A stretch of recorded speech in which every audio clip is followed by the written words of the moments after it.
el, el tratamiento de los riesgos y habíamos puntualizado algo que también creo que es interesante, la posibilidad que no nos queda otra, obviamente, de aprender a convivir con algunos riesgos. La mayor parte de los que queremos manejar los trabajamos del mejor modo posible y de esa manera hay riesgos con los que podemos continuar trabajando, podemos continuar avanzando porque teóricamente no van a entorpecer significativamente el trabajo. En todo caso, el tratamiento de los riesgos tiene variantes como las que hemos señalado, eludir el riesgo o suprimirlo, sí, suprimirlo no sé si es la palabra, pero eludirlo, quizás evitarlo, mitigarlo en los casos en los que no es posible eludirlo y por tanto aceptarlo. Y en este caso, cuando lo aceptamos, como el riesgo tiene un carácter económico, significa que también vamos a poner un poco de plata en aceptar esa convivencia. Explotarlo cuando el riesgo se convierte en una oportunidad. Y finalmente transferirlo. Y para ello habíamos señalado ya casi finalizando toda esta temática de la ISO 31000, un plan de tratamiento como el último paso de la gestión de riesgos y nos habíamos hecho varias preguntas, sobre todo respecto de si habíamos aplicado bien la gestión de riesgo, si la respuesta a esa tarea había sido efectiva, si se están siguiendo las políticas adecuadas, si han habido cambios en los riesgos desde el último análisis seriamente realizado, si se han manifestado síntomas de aparición de riesgos y si surgieron otros riesgos diferentes a los que habíamos contemplado al inicio. Y esto es el trabajo dinámico, cotidiano de monitorear el riesgo. Lo que vamos a hacer hoy es entrar, así como habíamos visto los riesgos en el ámbito financiero, y dado que ustedes están ligados al estudio de seguros, lo que voy a plantear ahora es la clave para la gestión de riesgos de daños, que es una clave muy sencilla: prevención y financiamiento. La prevención es la aplicación práctica de todas las medidas y acciones orientadas a evitar los siniestros o a minorar sus efectos, y el financiamiento de los daños, o sea, el efecto económico provocado por los siniestros. Y aquí es donde juega el seguro, porque definitivamente nadie puede financiar el impacto de un riesgo grande. La prevención, entonces, dispone de una batería inagotable, podríamos decir, de ideas, de procedimientos, técnicas y acciones para cada tipo de amenaza, en cualquier ámbito, y sobre todo en la actividad económica de la empresa. Entonces, prevenir los siniestros requiere de imaginación, acción eficaz, decisión. El financiamiento, por supuesto, es más difícil, porque hay que conseguir la plata para cubrir los daños y no siempre se cuenta con los recursos suficientes cuando los daños son grandes. Entonces, el verdadero problema es el financiamiento, y con o sin plata, las organizaciones y las sociedades que conforman un país, una nación, están afrontando permanentemente las necesidades originadas en todo tipo de riesgos. Aquí es donde surge el seguro. El seguro como una organización técnica, económica y jurídica. Es una conjunción de el mejor pensamiento en esos ámbitos. El seguro genera amplias posibilidades de financiar en la mayor parte de los casos las soluciones o paliativos de los eventos dañosos sobre personas y organizaciones. El seguro es un componente indispensable de toda actividad económica. Nada en el siglo XXI se hace sin seguro, o por lo menos no se debería hacer sin seguro. Pero como estamos hablando de los riesgos de daños ahora, ya los riesgos de reputación, los riesgos de fidelización de clientela, los riesgos de competencia, los riesgos, etcétera, esos ya los hemos dejado en un ámbito macro, digamos, porque esto que vamos a ver ahora es una parte de la gestión de riesgos. La gestión de riesgos sobre el activo fijo, digamos, y sobre el patrimonio de las instituciones. Pero sobre las instituciones penden otro tipo de riesgos mucho más grande que ya hemos analizado, creo, con bastante detalle en las clases anteriores. Aquí se trata entonces del mismo proceso de identificación de riesgos, pero ya de los riesgos de daños. Depende la identificación de los riesgos de la actividad que desarrolla la organización, porque los riesgos actúan sobre las personas, los bienes materiales e inmateriales y activos de terceros. Se generan dentro y fuera de la organización. Esto no es nuevo. En los demás riesgos también se da esta situación. Pero el resultado concreto de la identificación de riesgos de daños se plasma en un inventario detallado por cada centro de trabajo o actividad. Y entonces ahí identificamos los tipos de riesgos, si son físicos, si son consecuenciales, de responsabilidad civil, financieros, personales y otros. Y aquí sí ya hay esa medición, esa cuantificación, no precisamente en matemática, pero sí en cierto modo subjetiva de y el riesgo es muy alto, es el lenguaje que utilizamos. ¿Qué métodos se aplican para identificar riesgos? Bueno, un primer método importante son los cuestionarios a ser respondidos por personal idóneo. O sea, elaboramos cuestionarios que también se pueden traducir en encuestas electrónicas anónimas que son rápidas y fomentan la honestidad. A ver, le preguntamos a alguien en la empresa, oye, ¿cómo visualizas tu tarea? ¿Qué problemas enfrentas? ¿Qué riesgos ves en el desarrollo de tu trabajo, etcétera? Sobre todo en áreas claves en las que se pueden generar riesgos.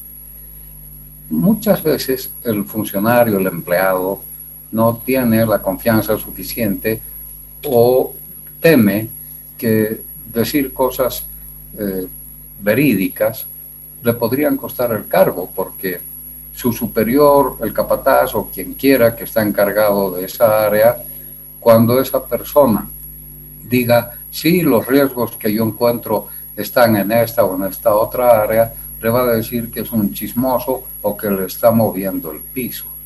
Por tanto, estas encuestas electrónicas anónimas en las que la gente pasa por un teclado de computación, la identidad se guarda, se reserva, por supuesto que se tiene que actuar con mucha lealtad en ese sentido, porque de lo que se trata es de recoger información veraz y sobre todo más profunda de la que una encuesta firmada, por ejemplo, podría revelar.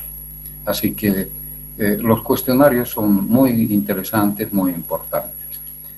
Para ello también entrevistas con personal responsable de áreas o tareas específicas, porque ellos sí saben cómo está caminando su departamento y entonces ellos saben de qué se trata y tenemos información directa. Otra tarea importante que hay que realizar es el análisis de los documentos institucionales, porque estos documentos nos pueden también revelar otro tipo de situaciones de las que la gente quizás no habla, no porque no quiere o no puede, sino porque están en los papeles. Los documentos institucionales recogen el resultado de muchas tareas. Por ejemplo, los estatutos, las memorias anuales, el organigrama es muy interesante, los estados financieros sin duda, inventarios de activos, manuales, registros de almacén, historial de siniestros, flujogramas, todo eso vale la pena revisar para recoger buena información.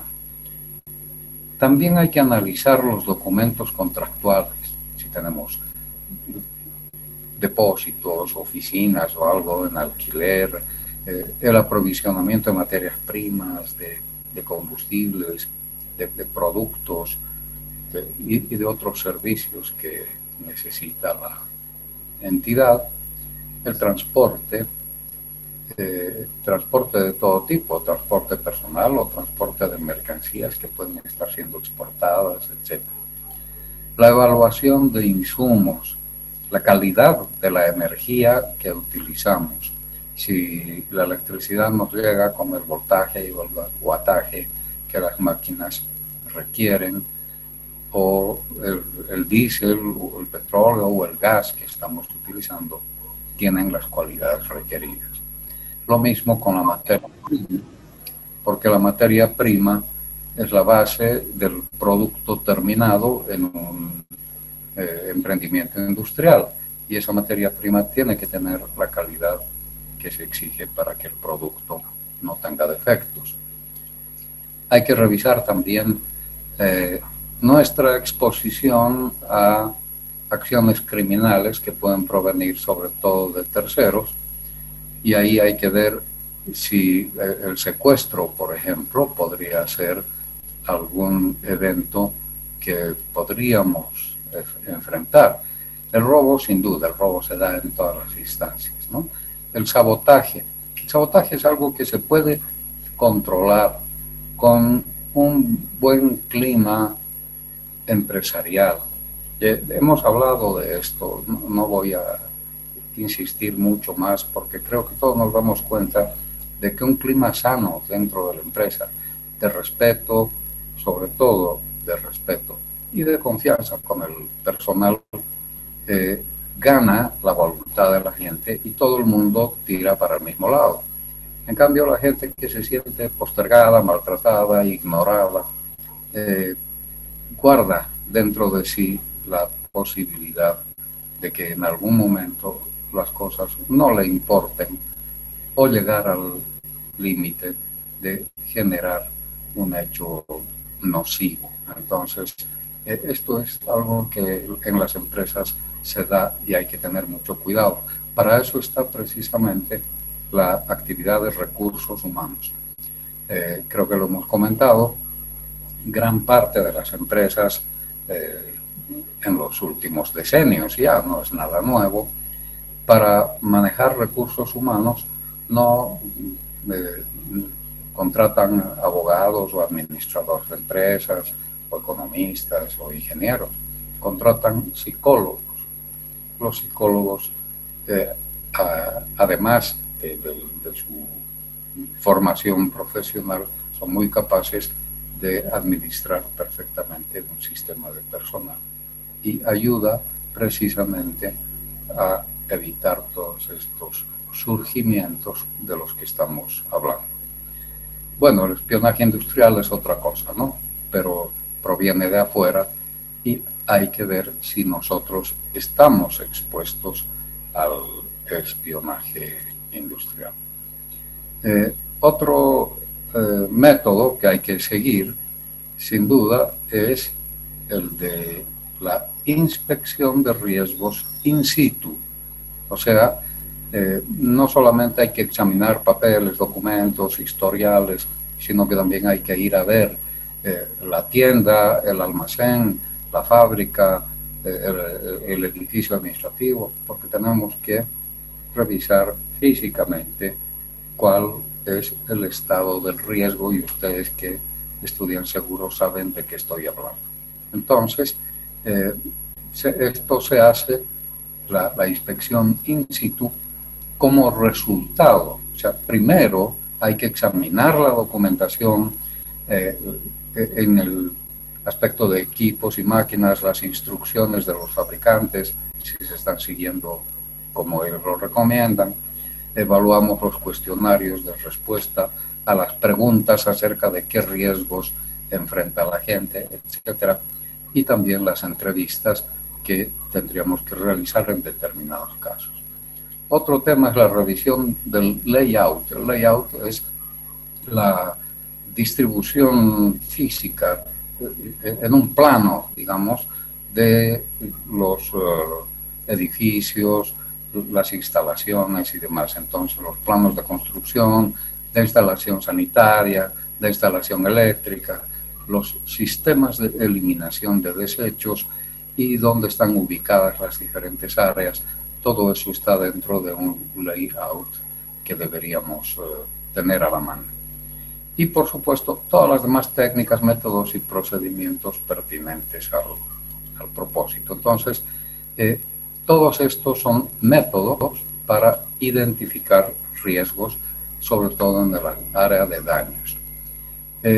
Para poder manejar mejor la idea, y ya hemos hablado del concepto de divide y vencerás, que la política y la ambición han distorsionado cuando en realidad se trata de una herramienta científica, ¿no? Entonces dividimos en riesgos físicos, riesgos consecuenciales, riesgos de responsabilidad civil, financieros, personales, tecnológicos, etc. Los físicos, por supuesto, vienen de la naturaleza: lluvias, riadas, frío, calor, humedad, el uso de los bienes, si hay un uso intensivo, el mantenimiento, etc. Actividades de terceros que también se relacionan con el manejo de nuestros bienes o de la actividad propia de la organización. Los consecuenciales, ustedes también los conocen, por daños físicos propios o provocados por terceros. O sea, el principal riesgo consecuencial es la paralización de las actividades, o en otros casos la pérdida de dinero, de ingresos, etc. Entonces, hay que ver si hay daños físicos o no, y si esos daños se generaron dentro o fuera por terceros. Muchos de ellos podrían tener relación contractual con nosotros. Por ejemplo, un camión que viene a entregar un insumo y que tropieza con un pilar, y ese pilar se cae y sostenía el primer piso, etcétera, y puede ser un daño muy grande. Los riesgos de responsabilidad civil, que ustedes también los conocen bien, contractual y extracontractual hacia terceros, pero también hay responsabilidad civil patronal hacia el personal, o por actos de administradores y empleados, el uso de vehículos, daños al medio ambiente, productos, etc. Los riesgos financieros están en el ámbito de los créditos incobrables, el crédito a la exportación, o sea, exportamos al crédito y no nos pagan, y eso merece atención, por supuesto. La seguridad y la rentabilidad de las inversiones, si es que las tenemos, garantías recibidas y ofrecidas, o sea, si estamos garantizando alguna operación o a alguna otra empresa o entidad, o si nosotros somos garantizados por alguien, para que veamos en uno y en otro caso que la mecánica de las garantías se cumpla en tiempo y forma y no nos afecte, ni nosotros afectemos a otros que nos pueden demandar. Por supuesto, entre los riesgos financieros están los riesgos de cambio y muchos otros que hemos mencionado. En los riesgos personales están los accidentes laborales o los no laborales, que pueden provocar fallecimientos, incapacidades temporales o permanentes, enfermedades, jubilación. En los riesgos tecnológicos sí hay que poner atención porque pueden ser riesgos mecánicos, o sea, del uso de equipos eléctricos. Ya la instalación eléctrica en el layout nos puede dar una buena pauta de eso. Los riesgos físicos de todo tipo, químicos, porque a lo mejor manejamos algún tipo de insumo o de producto que es químico y puede generar daño. Y los riesgos electrónicos que están presentes en una buena parte, sobre todo ahora que las industrias tienden a la automatización, a la robotización y ni qué decir la data electrónica, ¿no? Y otros riesgos peculiares o específicos de diversas actividades. Entonces, hay que identificar los riesgos partiendo de esta clasificación, digamos, para ver si son riesgos de responsabilidad civil, consecuenciales, físicos, personales, etc. ¿Cómo se hace la evaluación de riesgos de daños? Bueno, esta evaluación se sustenta, por supuesto, en su identificación, y ya lo vimos, en su intensidad, también ya lo hemos mencionado, alta, media, baja, y su probabilidad, que tiene ya un elemento, digamos, numérico, matemático, pero no es precisamente un cálculo de previsión o de una corrida de muchos datos que tengamos que manejar. Simplemente hacer un cálculo probabilístico, y para eso el muestreo, por ejemplo, también puede servir. Se aplica sobre todo en el área industrial en los productos, o sea, las fallas, la posibilidad de que el 100% de la producción no esté impecable. Algún producto puede salir fallado, entonces ahí tenemos que ver qué porcentajes y qué probabilidades de fallas tenemos, etc. Y eso ayuda a corregir en la parte industrial. Entonces, la identificación, la medición y la probabilidad de los riesgos es la tarea más importante en la administración de riesgo, porque constituye la base de las políticas. Una vez que tenemos la tarea hecha, el directorio, quien tenga que tomar decisiones, ha de elaborar los planes, las políticas, las directrices para saber qué hacer respecto del riesgo y su impacto económico. Se trata, por tanto, de determinar la cuantía del daño que podría ocasionar un siniestro en cada caso y en función del riesgo de que se trate. Con eso tomamos decisiones acerca de qué tratamiento le vamos a dar a cada riesgo específico. Ya lo vimos: evitarlo, prevenirlo, asumirlo, transferirlo, etc. La transferencia implica necesariamente la valoración de las cosas o bienes para efectos de aseguramiento. Y esto es fundamental porque, claro, como el seguro, nos tenemos que manejar en base a bases muy precisas de costo. O sea, ¿cuánto cuesta un siniestro? Eso significa cuánto cuesta la pieza, el objeto, la máquina que se está transfiriendo como riesgo al seguro. Bien, hay que hacer un inventario de riesgos entonces. Este inventario de riesgos para daños es una técnica de trabajo que se emplea para facilitar la toma de decisiones. Comprende cada ubicación, o sea, se hace un detalle de todas las ubicaciones en donde opera la industria, la compañía, la entidad, la organización, el predio, el sitio, el centro de trabajo, a qué actividad está dedicada, almacén, producción, soldadura, reparación, qué equipos, unidades o conjuntos de bienes están utilizándose y los riesgos particulares y específicos de ellos. Entonces se hace una combinación, un cuadro de doble entrada, donde se combina cada caso con los tipos de riesgos, estableciendo su frecuencia o su intensidad. Y entonces tenemos esto que es un esquema, por favor, aquí quiero enfatizar, es un esquema solo indicativo, esquema solo indicativo. Se puede hacer así si ustedes quieren, pero no es así precisamente como se hace, es mucho más complicado. Esto es para darles solo una idea de cómo se combina el centro de trabajo o unidad de riesgos específicos con el efecto, la frecuencia, la intensidad y la acción a realizar. Por ejemplo, estamos hablando de un centro industrial. El centro industrial, la fábrica, la planta donde se producen los artículos. Y ahí vemos, por ejemplo, los riesgos a los que pueden estar expuestos. Entonces vemos el riesgo de incendio. Vemos si ese riesgo de incendio puede provocar daños a personas. Probablemente sí. Daños físicos, por supuesto, y ahí mediremos el PML si fuera el caso. Lucro cesante, sin duda, podría darse. Gastos extraordinarios, seguramente que sí. Responsabilidad civil, no lo sabemos.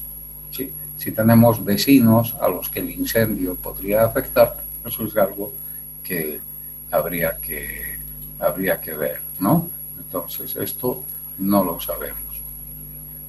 La frecuencia, sí, habría que ver si es baja, media o alta. Normalmente la frecuencia de incendios suele ser baja, porque una frecuencia media o alta definitivamente echa por tierra la posibilidad de continuidad de una industria. La intensidad, por ejemplo, podría ser probablemente grave. En algún caso podría llegar a ser catastrófica. ¿Qué hacemos? Ahí viene, en este cuadro, retenemos, prevenimos, transferimos. Bueno, aquí lo que hay que hacer sin duda es prevenir, ¿no? La prevención es la regla número 1 para manejar los riesgos de daños. Y por supuesto la transferencia, porque un riesgo de incendio puede ser cuantioso y entonces va al seguro. Luego podemos ver la avería de maquinaria y hacemos el mismo repaso. Daños a personas quizás no, daños físicos sin duda, lucro cesante sin duda, gastos extraordinarios también, responsabilidad civil, no lo sabemos.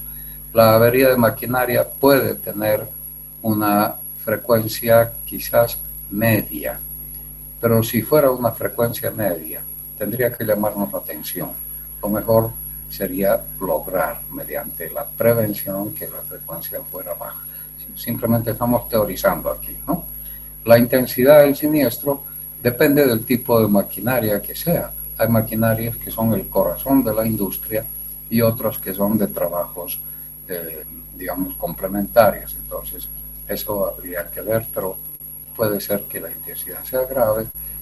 ¿Qué hacemos? Lo mismo, prevenir, transferir.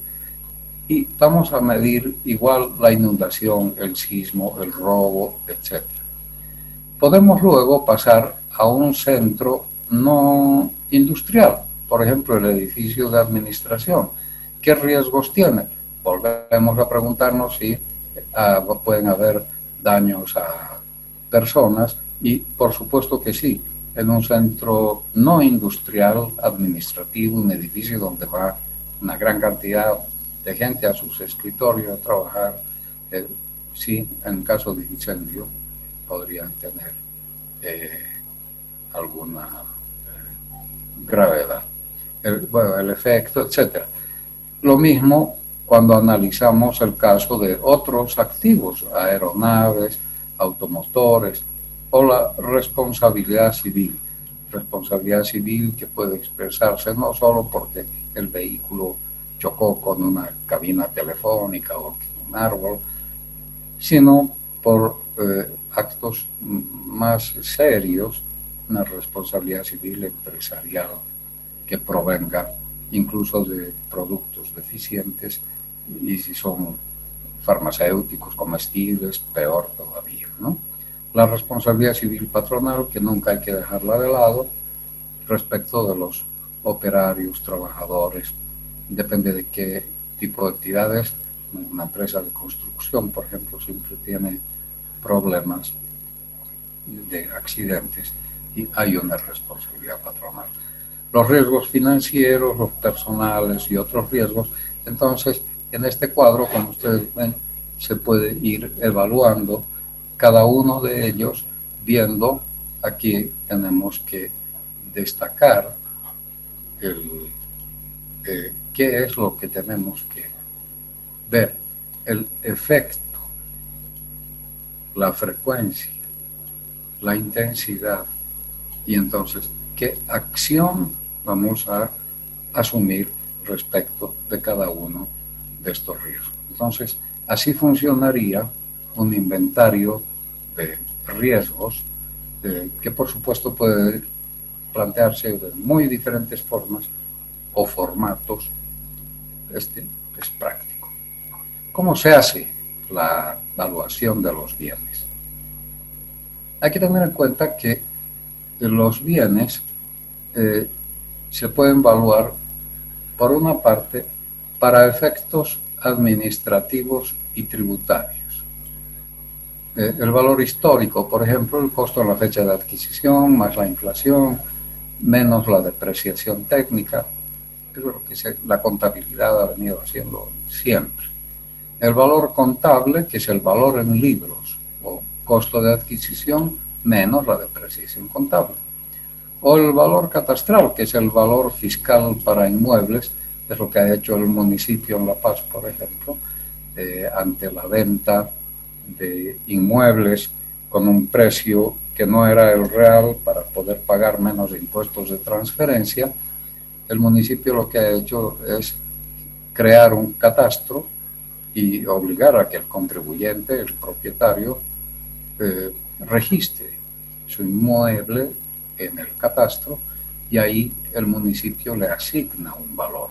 Entonces, cualquiera que sea el precio de transacción de ese inmueble, el impuesto se va a pagar como mínimo sobre el valor catastral determinado por el municipio. Y mucha gente dijo, la alcaldía está subiendo los impuestos. No, no subió los impuestos. Lo que subió fue el valor de transacción de los inmuebles, o la base imponible para el tributo. Bien, pero eso es un poco ajeno. Sirve de base, sirve de referencia, en algún momento puede ser sustancial, pero para el seguro lo que se maneja es otro tipo de no digamos otro tipo de conceptos, sino afinando más bien los conceptos. Por ejemplo, podemos hablar del valor de reposición, reproducción, reparación, reconstrucción. Esto, por ejemplo, para la data electrónica, ustedes lo saben, se pierde la información, nada se ha dañado físicamente, pero hay que reconstruir esa información, y entonces reproducirla tiene un costo. Pero en otros bienes en general, qué sé yo, en transportes, en incendio, se pacta también que el seguro pueda reponer, reparar o reconstruir el bien que se ha dañado, si está estipulado en la póliza. El Código de Comercio dice que para los edificios se puede convenir su reconstrucción o refacción. Bien, el valor de reposición funcional, que sería un valor de reemplazo por otro de prestaciones similares. Esto se aplica sobre todo a máquinas, equipos, vehículos que pueden ser dañados, y el seguro los paga en efectivo, si ese es el caso, o los reemplaza, que es lo que estamos diciendo acá, por otro bien. Un camión de reparto que tiene una marca, etcétera, pero mientras pueda llevar el mismo tonelaje, la misma capacidad, es igual un camión de reparto. El valor de reposición a nuevo, que se maneja sobre todo en muebles, objetos de uso corriente, instrumentos de trabajo, herramientas y máquinas, si así se pacta. He puesto un video que me solicitaron de clase complementaria hablando sobre el valor de reposición a nuevo. Ahí está todo explicado, inclusive con una base tributaria muy sustentada, así que supongo que ustedes lo han visto y no nos vamos a detener mucho en este punto. El valor real o valor de reposición es eso, es el valor de reposición menos la depreciación por uso. O sea, lo que el seguro siempre nos dice y el código también. ¿Cuánto paga el seguro en un siniestro? El valor al momento, el valor del bien en el momento en que se ha siniestrado. Entonces el asegurador paga esa cifra o el límite de la suma asegurada según se haga el ajuste respectivo. Entonces la indemnización se toma en cuenta el valor real de los bienes y solo hasta el monto de los daños sufridos con respaldo del Código de Comercio. Valor admitido, pactado o convenido. Esto es bien interesante porque es el valor estimado que tendría el bien en el momento del siniestro. Cuando no es posible estimarlo, dice, se puede estipular libremente la suma asegurada. No me voy a detener en esto. Hay gente que les enseña a ustedes con más profundidad esta temática, pero si hubiera preguntas las podemos responder. Finalmente, habría que hablar del valor de mercado, que es el precio que se establece entre comprador y vendedor de buena fe, existiendo oferta y demanda a costo de producción. Esto se aplica sobre todo para mercaderías, según el artículo 1075 del Código, y la indemnización, dice el Código, no podrá ser superior al precio de venta en plaza del día del siniestro, ¿no? Esto es para bienes que se pueden reproducir, bienes que se fabrican masivamente, y se habla de precio de mercado. Se puede aplicar también a vehículos y a otros bienes. Entonces, esto, como ven, nos aproxima a la evaluación de bienes. En edificios e instalaciones, las normas que se aplican preferentemente es el costo actual de construcción o el costo real de mercado. En existencias, depende si se trata de materias primas, productos en proceso, productos terminados o productos naturales. Se refiere a productos agrícolas que se negocian también en el mercado. Entonces, el 1075 también establece como valor de indemnización para las mercancías que produce el propio asegurado su costo de producción. Para las otras, su precio de adquisición. O sea, lo que producimos se valora a costo de producción. Lo que compramos, al costo de compra, es el precio de adquisición. Pero tampoco podrán ser superiores al precio de venta en plaza, el valor de mercado, que acabamos de ver en la anterior lámina.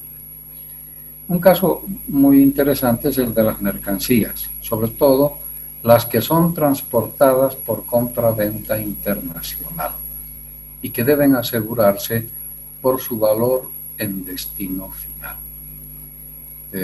Bolivia es un país estrictamente importador, pero no vamos a hacer valoraciones de ese tipo. Todos los países importan y exportan. ¿Cómo hay que valorar la mercancía que se transa en un contrato de compraventa internacional?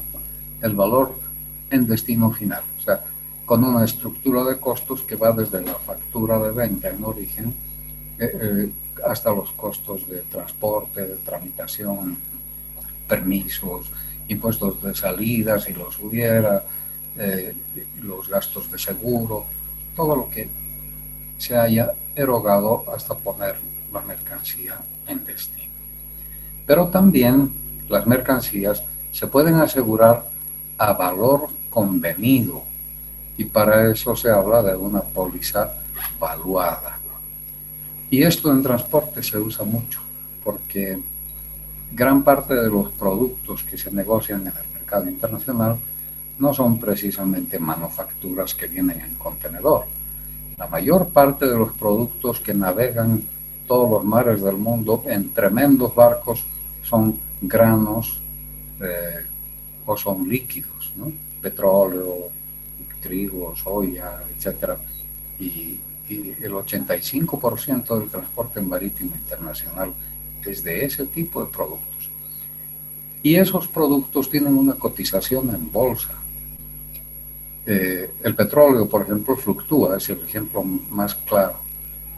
Alguien puede comprar petróleo hoy con la condición de llevarlo y entregarlo en otro lugar, y eso va a tardar por el transporte, la carga y todas las faenas del transporte, qué sé yo, un mes, 3 semanas, y en ese periodo el precio puede fluctuar.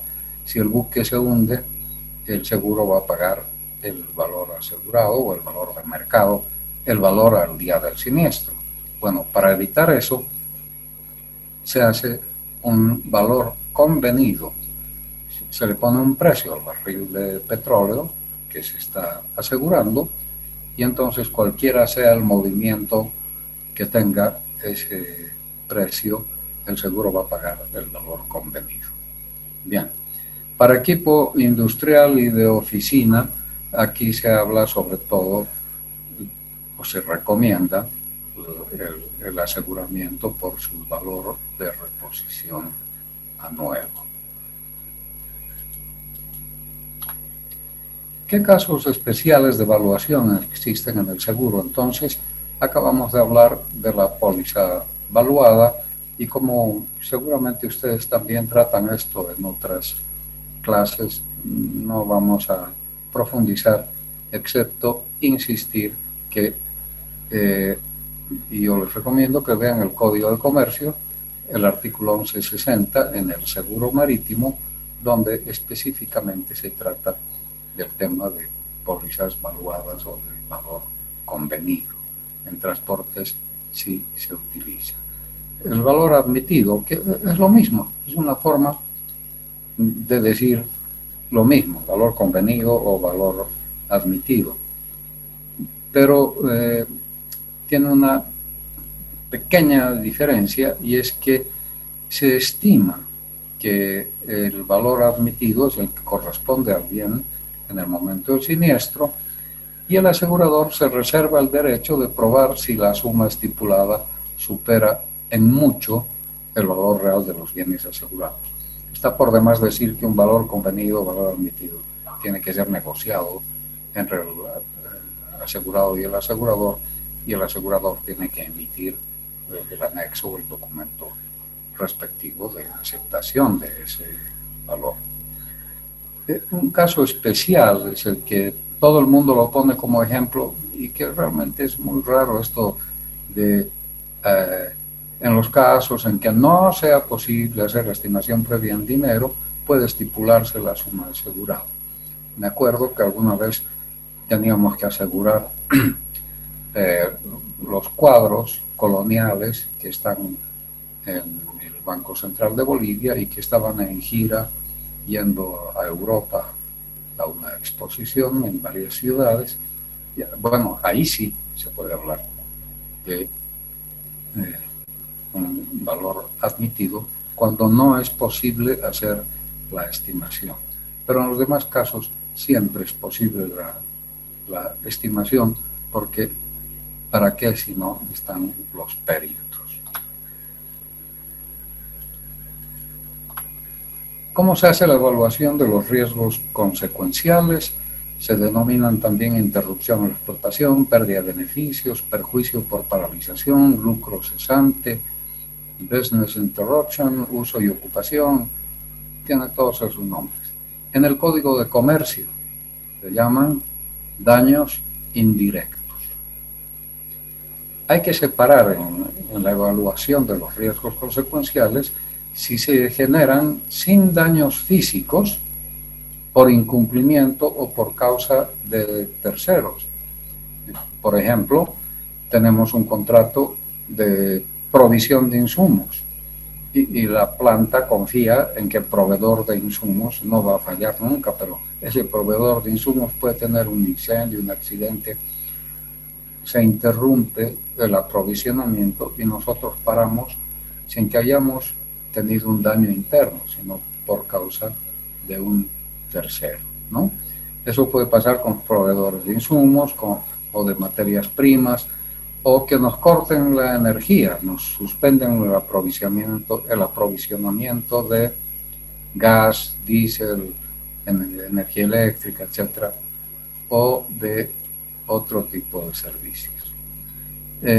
Esto se puede prevenir contractualmente. Dijimos que hay una forma de transferir contractualmente los riesgos y podemos echarles el bulto, por decirlo fácil y rápido, a los proveedores con una cláusula dentro del contrato según la cual, en caso de interrupción en su servicio, tendrían que asumir ellos las soluciones y los costos respectivos. Ahora, cuando hay daños físicos, y la paralización ya se debe a una generación interna de los daños. Eso puede ser por incendio, eventos de la naturaleza, rotura de maquinaria, daño de equipo electrónico, terrorismo. Para poder hacer una evaluación, porque estamos hablando de identificar y evaluar, la recomendación, estamos hablando de gestión de riesgos, entonces hay que hacer simulaciones. ¿Qué pasaría si una máquina o una instalación deja de funcionar, etcétera? Tenemos que medir en la mesa de trabajo, mediante una simulación, el efecto que podría tener. El alcance de la interrupción está en función del tipo de empresa. No es lo mismo una industria química, un astillero donde se fabrican embarcaciones, o una fábrica textil, un hotel, un ingenio azucarero, una cementera o una universidad. ¿Qué áreas o máquinas son críticas, que son las que más hay que cuidar en el seguro? ¿Qué alcance espacial va a tener la interrupción? ¿Qué parte de la explotación va a quedar paralizada? El lapso de la interrupción, ¿cuánto tiempo? Alguien pregunta, ¿cuánto tiempo va a durar la paralización? Y si va a ser total o parcial. Y un aspecto importante, ¿quiénes son los proveedores de materiales, equipos, maquinaria dañados? ¿Y en cuánto tiempo pueden entregar los reemplazos, partes, piezas o materiales? Les cuento muy rápidamente dos anécdotas. Una, en una planta muy grande hubo un problema con los rodamientos que sostenían un molino de bolas y claro, no puede uno ir a la feria de los jueves y los domingos al Alto a comprar un molino para una planta industrial. Hay que buscarlas y no siempre están disponibles ni están en la estantería nuevas. Así que es muy importante saber quiénes son los fabricantes y proveedores de equipos para ese tipo de riesgos. Y muchas veces, como ya son máquinas usadas y el seguro se reserva el reemplazo, también hay un mercado secundario, en algunos casos, para ese tipo de bienes. Esa es una anécdota. La otra, en una fábrica también, que era de explosivos, una de las maquinitas chiquititas, del tamaño de una licuadora, se rompió con efecto de una explosión y parecía muy fácil reemplazar porque era la que mezclaba la pólvora con otros ingredientes. No había en ninguna parte del mundo, solamente fabricaban esa pieza los proveedores de la máquina, que eran japoneses. Entonces se pidió al Japón, se ha roto esto, por favor mándennos un repuesto. Con todo gusto se los mandamos, pero va a ser dentro de 6 meses. ¿Pero por qué? Si es un artefacto pequeño, etc. Sí, pero nosotros fabricamos a pedido y la fila de pedidos que tenemos es para 6 meses. Entonces, les cuento esto porque es importante saber quiénes son los proveedores de materiales, equipos y maquinaria, porque en un caso de paralización no sabemos cuánto tiempo puede durar. O sea, tenemos que disminuir al máximo las posibilidades de una paralización larga, porque el seguro tiene un periodo de pago y después de eso ya no cobramos más plata. Así que a la empresa, porque estas recomendaciones son para el gerente o la empresa industrial, no para los aseguradores. Entonces, el gerente de riesgos tiene que saber estas cosas. Y también tiene que saber si se cuenta con personal ejecutivo y trabajadores capacitados para manejar el problema de la paralización. Entonces, vean ustedes que si bien hablamos de seguros, el enfoque que le estamos dando es el enfoque de la gestión de riesgos. ¿Cómo se evalúan los riesgos de la responsabilidad civil? Bueno, esto también para ustedes es un terreno conocido. En la responsabilidad hay que calcular la pérdida máxima probable, el PML. Por ejemplo, hay que saber que el seguro de responsabilidad civil es patrimonial. No existen reglas para fijar montos. Hay que evaluar las posibilidades de siniestro y la cuantía de las posibles demandas. En esencia, el seguro de responsabilidad civil es un seguro a primer riesgo, porque podemos contratar una póliza y aún así ser insuficiente para el daño que hemos provocado. ¿A qué nos dedicamos? ¿Somos una universidad o somos una fábrica de oxígeno líquido? Y en ambos casos, la medición del efecto de una responsabilidad civil es diferente. Eso en lo que hace a la responsabilidad civil contractual, sobre todo, porque podemos tener límites en hablando sobre todo del incumplimiento de las obligaciones. La responsabilidad contractual se puede precisar porque se halla en los compromisos asumidos por la empresa debidamente documentados. Aun cuando no tengan cláusula penal, esos contratos, esa relación, esta responsabilidad es parte subyacente de cualquier contrato. Puede que no haya una cláusula penal, pero igual en caso de incumplimiento nos pueden demandar. Para eso, licenciado, crean o se generan las fianzas. Sí, Carlos. ¿Cómo está, licenciado? Disculpe, usted estaba hablando, bueno, según el cuadro que nos está colocando, que la responsabilidad civil contractual es un seguro a primer riesgo. Esa parte tal vez podría profundizar, por favor, para que lo tenga más claro. Disculpe que le interrumpa, por favor. Bueno, generalmente cuando hacemos un contrato, las cláusulas que pueden ser incumplidas y que pueden generar incumplimiento tienen límites, tienen limitaciones de montos que se están contratando. Y mucho más, por ejemplo, si llevamos esto al terreno de la fianza. Pero, en general, para una responsabilidad civil, contractual o no contractual, la idea de que es un seguro a primer riesgo en términos conceptuales se debe a que nunca sabemos, sobre todo en una industria grande, por ejemplo, una petrolera o una mina. Saben ustedes que los rebalses mineros y otro tipo de actividades pueden generar grandes daños. Se compran pólizas de seguro de responsabilidad civil, pero la demanda puede sobrepasar mucho más que el valor asegurado.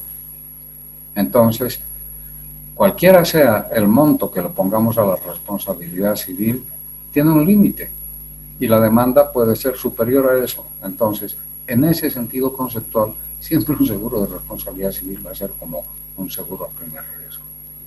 ¿Sí? Ok, muchas gracias, licenciado Gentil. Bien. En la extracontractual es donde se puede notar mucho más lo que acabamos de explicar. Eso está en el Código Civil, en el artículo 984, resarcimiento por hecho ilícito. Yo he puesto acá un dibujito de un perro porque si mi perro muerde a alguien, soy responsable porque tengo un deber de vigilancia sobre eso. Y eso extendido a una industria, a mis empleados, a los equipos, máquinas, a todo lo que pueda generar daños a terceros,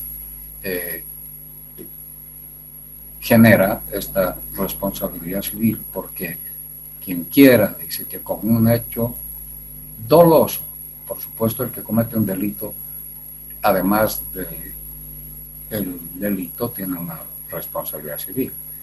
Pero la mayor parte, y lo que se asegura, es el hecho culposo. Esto es lo que se asegura, el hecho culposo, que ocasiona a alguien un daño injusto y está obligado al resarcimiento.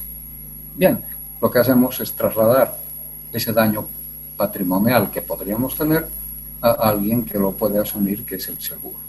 Y entonces la responsabilidad se entiende a las personas por quienes el asegurado debe responder, así como al perrito que tengo que cuidar, también los funcionarios, los camiones, quien sea, puede provocar daños, pero la prueba de eso incumbe al demandante. También el artículo 57 del Código Civil establece responsabilidad de las personas colectivas, o sea, las empresas son responsables. No es como el delito, que es intuito persona, ¿no? O sea, ahí sí es una persona natural, física, etcétera, que tiene papá y mamá. En cambio, en el caso de los daños ecológicos, por ejemplo, es la empresa, la persona colectiva, la que responde por los hechos ilícitos.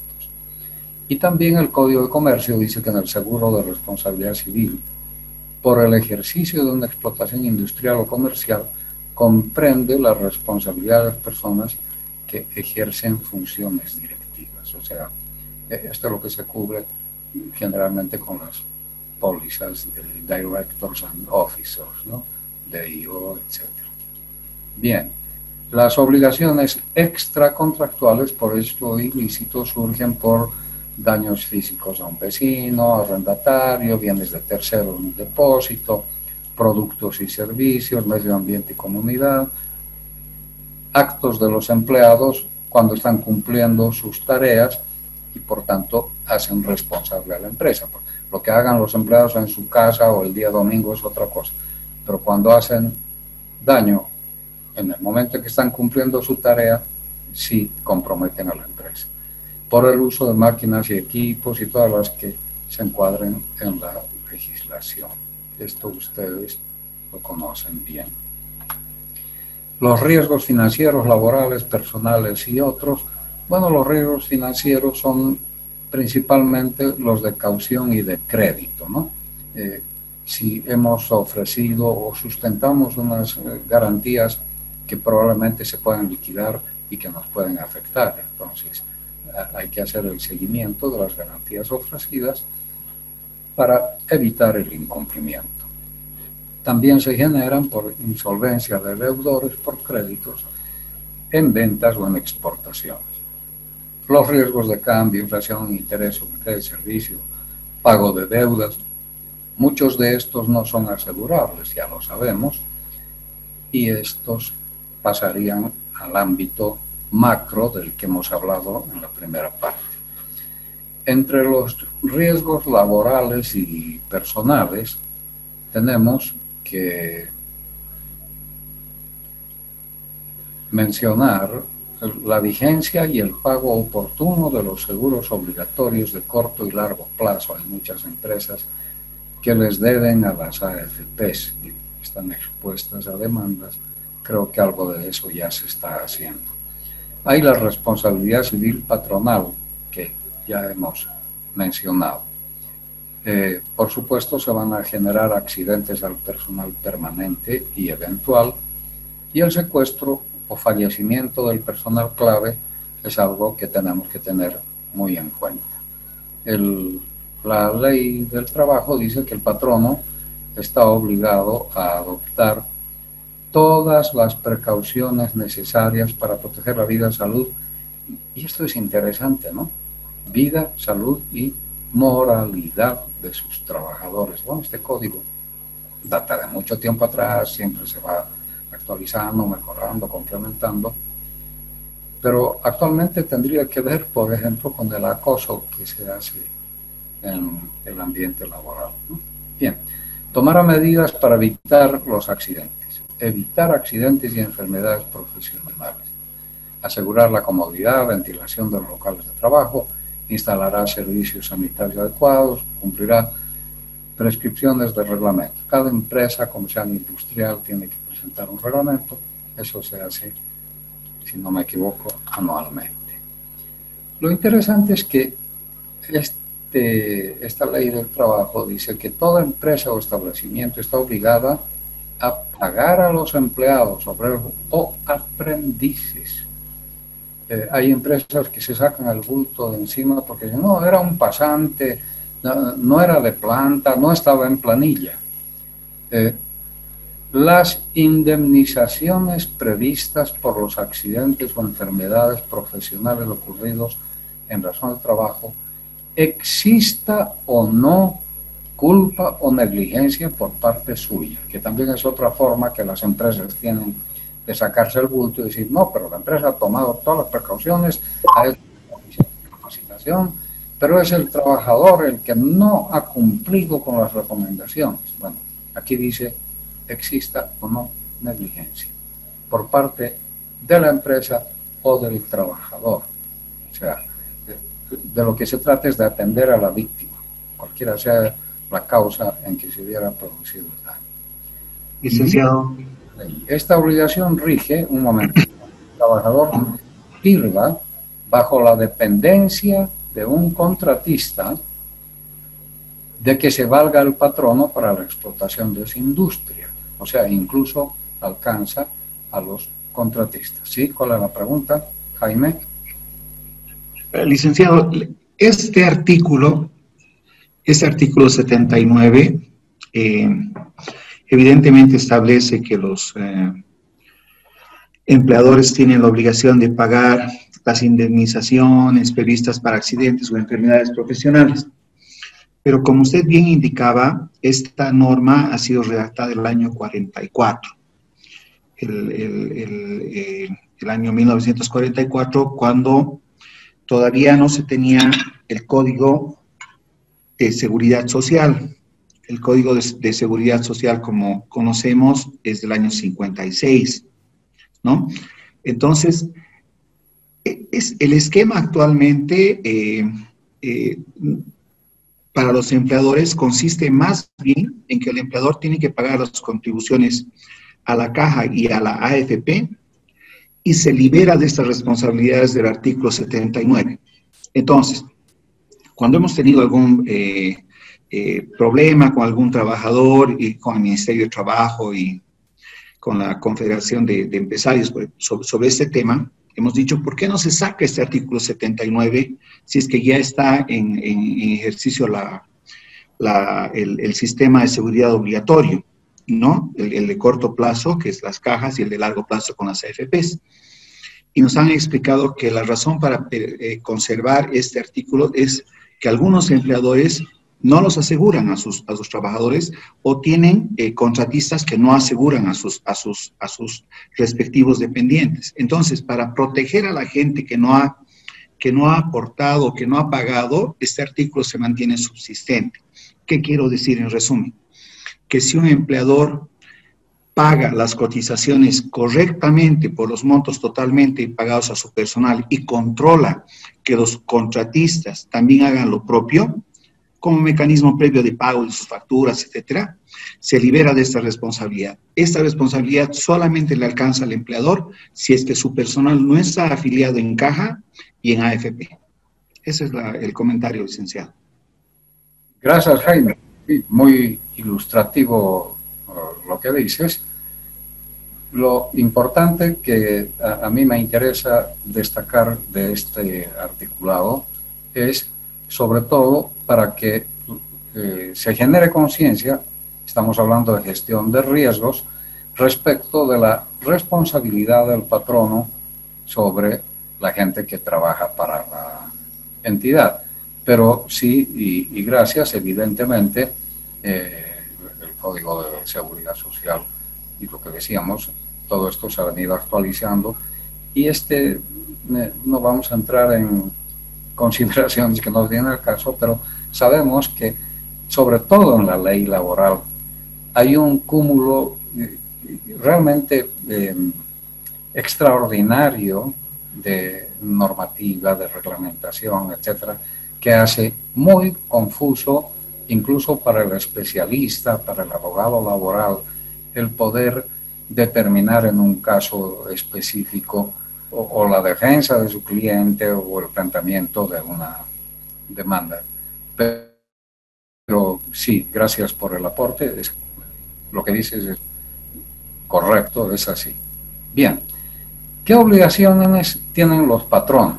Lo que universalmente, además, no estamos hablando de nuestro país, tienen la obligación de proporcionar condiciones y ambiente seguro para el trabajo, emplear gente competente para llevar a cabo sus tareas. No pueden poner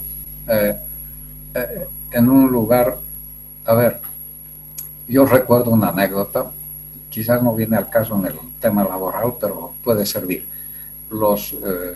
Durante la Guerra Fría, los suecos, sobre todo, tenían muchachos, por supuesto militares, jóvenes, que tenían la misión en la naval de controlar si los rusos introducían o no submarinos por el mar Báltico.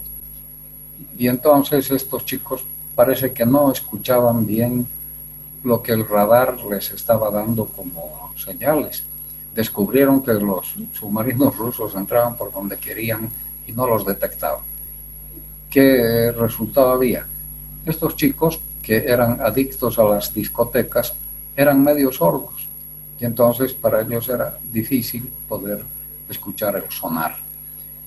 Bueno, así, muy rápido, un poco chistoso si ustedes quieren, pero la gente que desempeña una función tiene que ser apta para eso, tiene que ser competente y es deber de la empresa, no solamente del administrador de riesgos, el valorar, no solamente capacitar, sino evaluar la capacidad física y mental de las personas, sobre todo en determinados trabajos, túneles, postes, ni qué decir el manejo de vehículos, sobre todo aviones, etc., ¿no? Bien, hay que advertir al trabajador sobre los peligros existentes, sobre todo si está precisamente trabajando en túneles, postes, minería o reparación de alcantarillado o limpieza de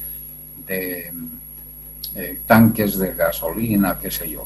Facilitar al trabajador herramientas adecuadas y seguras, o sea, las mejores de las que se pueda disponer para que haga bien el trabajo y no hayan accidentes, y responsabilizarse económicamente por los accidentes y enfermedades laborales. ¿Cómo?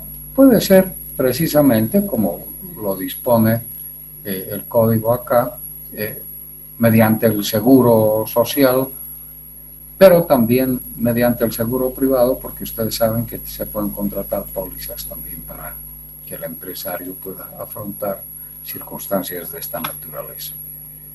Bien, riesgos tecnológicos, ¿cómo se evalúan?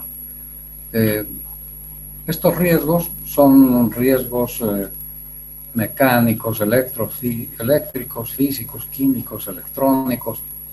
Todo está digitalizado actualmente. Lo que sí es importante mencionar es que debemos contar con un sistema de seguridad informática y riesgo tecnológico especialmente para la data electrónica, ¿no? Los hackers y todo lo demás.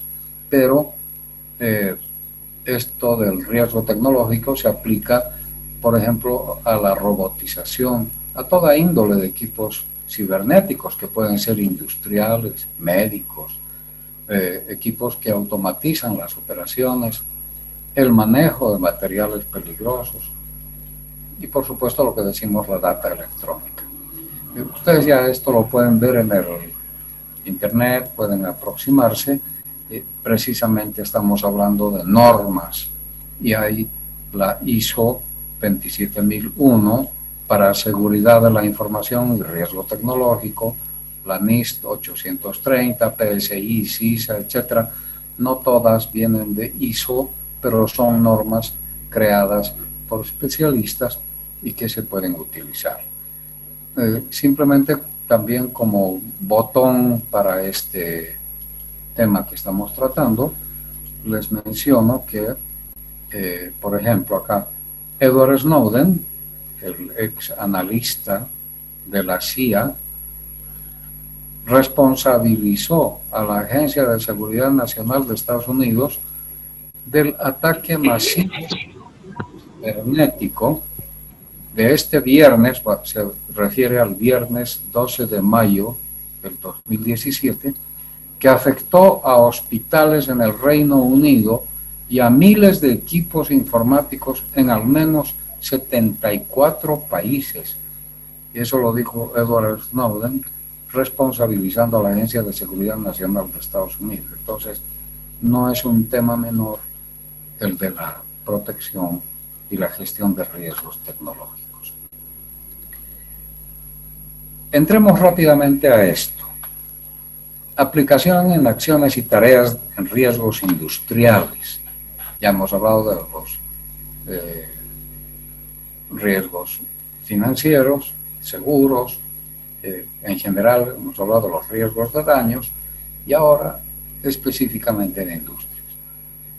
¿Dónde se aplican los niveles básicos de seguridad? Hemos hablado de esto al principio, en la semana pasada. Al diseñar, al hacer el proyecto de la industria, de la empresa, hay que tomar medidas de seguridad y de reducción de riesgos en la planificación y el diseño. Por ejemplo, se puede estudiar plantas, negocios o actividades similares para no tener que inventar y crear todo de nuevo. Hay mucha información en el mundo de fábricas, plantas, instalaciones iguales a las que estamos haciendo. Y por supuesto consultar a los expertos en el ramo para evitar cometer los errores que otros ya han cometido antes. Eso nos ayuda mucho. Los riesgos además aparecen cuando comienza la construcción y por supuesto con la instalación del equipamiento. Cuando ya comienza la empresa a caminar, viene la parte del mantenimiento. Hay que hacer mantenimiento a máquinas, equipos, instalaciones, edificios, almacenes y demás bienes físicos. Incluye revisiones periódicas, monitoreo permanente, inspecciones programadas. Pues el mantenimiento es preventivo, correctivo o de reparaciones. Por supuesto, la vigilancia, está por demás señalarla, cumplir con los manuales operativos. Cada cargo, cada función tiene un manual de cómo realizar las operaciones y esto mucho más si tratamos con máquinas y equipos. Y por supuesto el control de calidad, que es el control de la idoneidad del producto, o sea, si el producto realmente satisface, sirve para lo que se ha diseñado y se ha creado. Pero esa calidad tiene que ver, como decíamos, con la calidad de los insumos y materiales incorporados. Hay márgenes de tolerancia admisibles, ahí es donde entraba el cálculo probabilístico que señalábamos hace un rato. La tolerancia, el producto tiene que ser de calidad, pero dentro de cierto rango, ¿no? El consumidor tiene que estar satisfecho para evitar posibles demandas, sobre todo en la responsabilidad civil de productos. ¿Qué formas prácticas de prevenir riesgos tenemos en la industria. Bueno, una forma práctica es la predicción. Cuando nos dicen que va a nevar, que va a llover, que va a granizar, que va a haber viento, etc., hay que hacer caso. Cuando nos dicen que hay algaradas, movimientos cívicos, amenazas de bloqueos, habrá que ver qué hacemos para tomar previsiones. Y si nos anuncian medidas gubernamentales de algún tipo, también.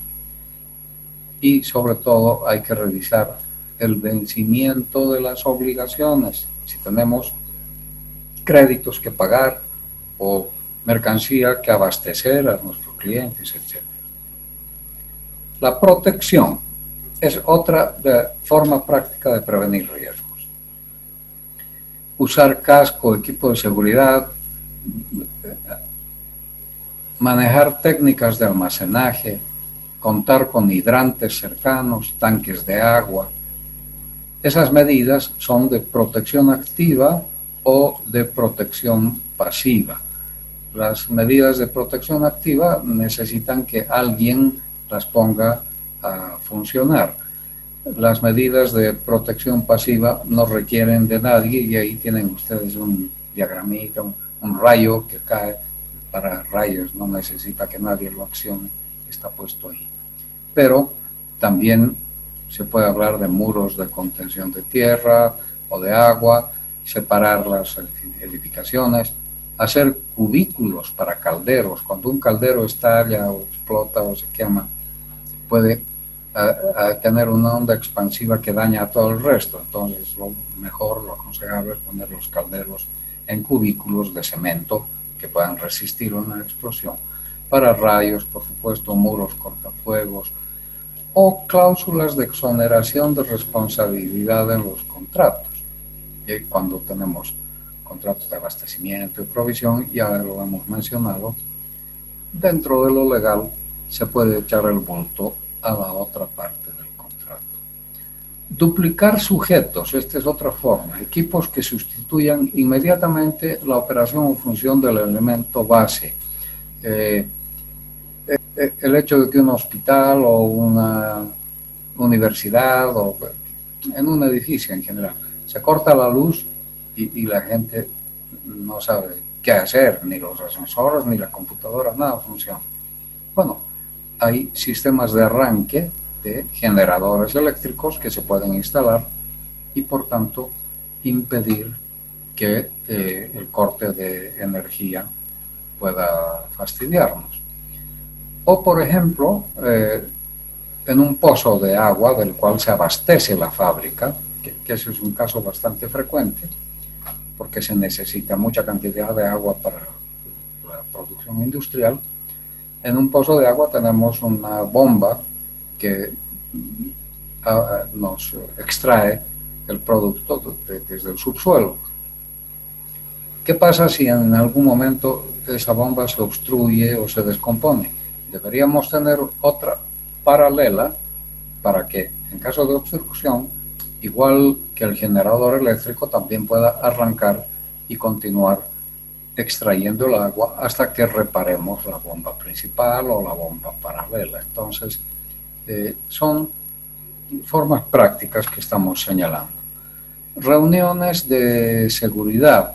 Antes de iniciar un trabajo, antes de iniciar el turno de trabajo o de reparar un daño o algo que está fuera de rutina, reunir a la gente y explicarles qué es lo que se va a hacer y encargar a cada uno la parte de la tarea que le toca para facilitar el trabajo y para evitar siniestros.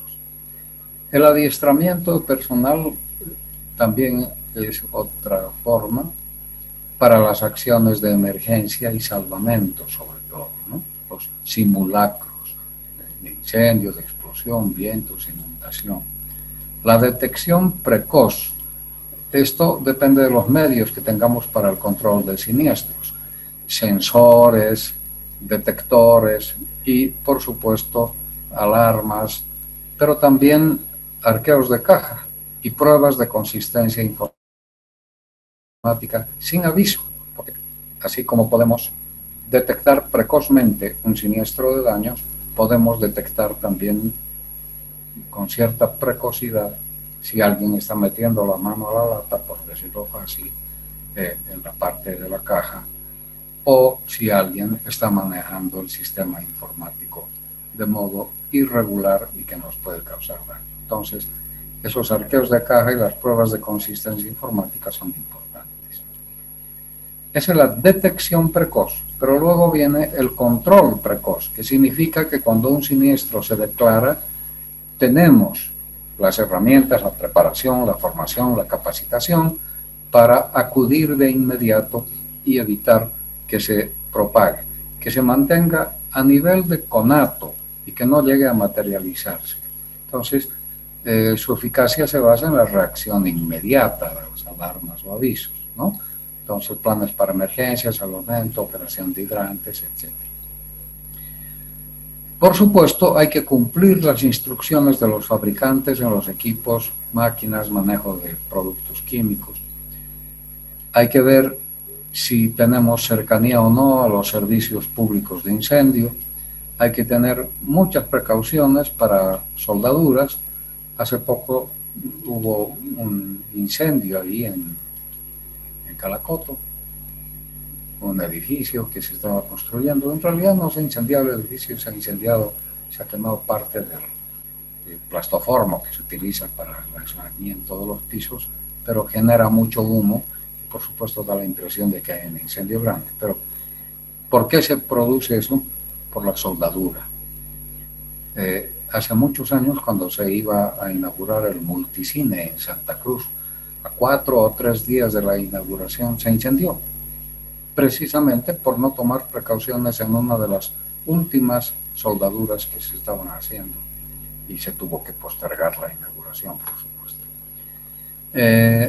Las recomendaciones de orden, limpieza, ventilación, iluminación, retiro de basuras, no bloquear pasillos ni puertas, atención a líquidos inflamables, condensación de vapores, desechos de procesos, mantenimiento de cables, ductos, cañerías. El almacenaje es toda una experticia. Hay que saber almacenar y depende de qué estamos almacenando, si son líquidos, sacos, y si son sacos de minerales o sacos de material orgánico, arroz, qué sé yo, mercaderías diversas, bienes peligrosos. La manipulación y el traslado seguro de materiales. Garantizar que pasillos, puertas, ventanas y ductos estén siempre accesibles y libres de trabas, escombros o impedimentos de cualquier tipo. Que las puertas se abran siempre hacia la ruta de salida o escape. Ha sido frecuente, ha habido un caso en Lima, 300 personas han muerto allá por la década de los 70. Hubo un partido de fútbol, tiraron gases porque se armó una trifulca ahí en la cancha, algunos espectadores querían entrar, entonces vino la policía, la gente quiso escapar del estadio y no podía salir por el simple hecho de que se agolparon y los que venían detrás los aplastaban. Las puertas se abrían para adentro, no para afuera. Y recetas tan simples como esa ha pasado en las discotecas, en la Argentina particularmente, ha pasado en un supermercado, en el Paraguay, etc. O sea, algo que es tan lógico y que no se hace. Los arquitectos, no sé, a veces, ¿en qué mundo están? Manejo de máquinas y productos químicos, protección de nuevas construcciones, periodos de inactividad, como por ejemplo pasa con los ingenios, ¿no?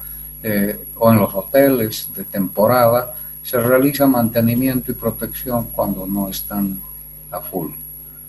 Protegerse contra intrusos, defensa contra incendiarios, mantenimiento de tomas de fuerza, los transformadores, la instalación eléctrica, etc. Y otras recomendaciones más, como por ejemplo la salud ocupacional, la ergonomía, ambientes adecuados, exámenes médicos, periódicos, tipos de sangre, equipos de protección personal, etc. El mantenimiento de motorizados. Yo me acuerdo en Transredes, cuando se hacía la vigilancia de los ductos, los conductores y los inspectores, al entrar a trabajar, hacían prueba de alcoholemia y al salir del trabajo también. Se fijaba una ruta específica, una distancia que nadie podía sobrepasar, no podían jugar entre los dos vehículos que siempre iban en la misión de inspección a cuál llegaba primero. Se señalaba quién iba primero y el otro 100 metros atrás como segundo, etcétera. Entonces, hay normas prácticas que se pueden tomar porque el mantenimiento de los motorizados requiere de mucho cuidado, no es simplemente ponerles agua y gasolina. Por supuesto, el uso de señalética, que es lo que está marcado acá, es importante para que la gente sepa por dónde ir, de qué protegerse, de qué cuidarse. La precaución en trabajos especiales, sobre todo si se trabaja en alturas, andamios, escaleras, espacios confinados, tanques, ductos, túneles, excavaciones. Todo esto va por las recomendaciones. Del mantenimiento ya hemos hablado, el mantenimiento preventivo, que podemos mencionar acá, que es antes de que la máquina o el equipo tenga desperfectos, simplemente cambiarle el aceite a tiempo, ponerle el agua, las empaquetaduras, los filtros, que todo esté bien. El mantenimiento correctivo es cuando, a pesar de los cuidados, podríamos tener un incidente en donde hay que cambiar una pieza, precisamente una empaquetadura, un perno, arrectar la manguera, la cañería, etc. Se habla también de mantenimiento predictivo y para esto se utilizan equipos especializados, sobre todo para medir la temperatura de ciertas máquinas, hornos o rotativos o de todo tipo, que tienen un rango, no pueden tener ni menos ni más, por ejemplo, o la vibración en las máquinas rotativas, el consumo de energía, porque hay máquinas que deberían tener un consumo estándar, pero de pronto empiezan a consumir más, hay que ver por qué. Entonces, y prevenir, ese es el mantenimiento predictivo. El mantenimiento de 0 horas, que es lo que todos conocemos como overhaul, ¿no? Sobre todo en los aviones se hace esto, aviones, barcos, en equipos de gran dimensión, que significa cambiarles una gran cantidad de piezas clave para que sigan funcionando casi como si fueran nuevos.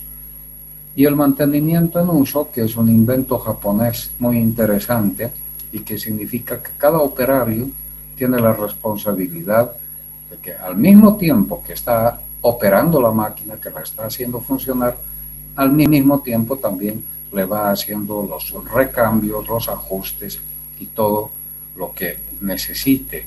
Le llaman TPM, mantenimiento productivo total, o sea, Total Productive Maintenance, ¿no? Mantenimiento productivo total, TPM. Todo depende de quién tenga la responsabilidad de aplicar estas medidas de prevención. Bien, estamos justo a las 9 en punto, podemos terminar aquí. El viernes vamos a ver también muy rápidamente las láminas que ya están más referidas hacia el seguro, que ustedes conocen bien. Así que buenas noches y hasta el viernes. Buenas noches, licenciado. Buenas noches, licenciado. Buenas noches, hasta luego. Buenas noches, licenciado. Hasta luego. Buenas noches. Hasta luego, licenciado. Gracias. Buenas noches. Buenas noches. Buenas noches, licenciado. Buenas noches. Buenas noches, licenciado. Hasta luego, licenciado. Buenas noches.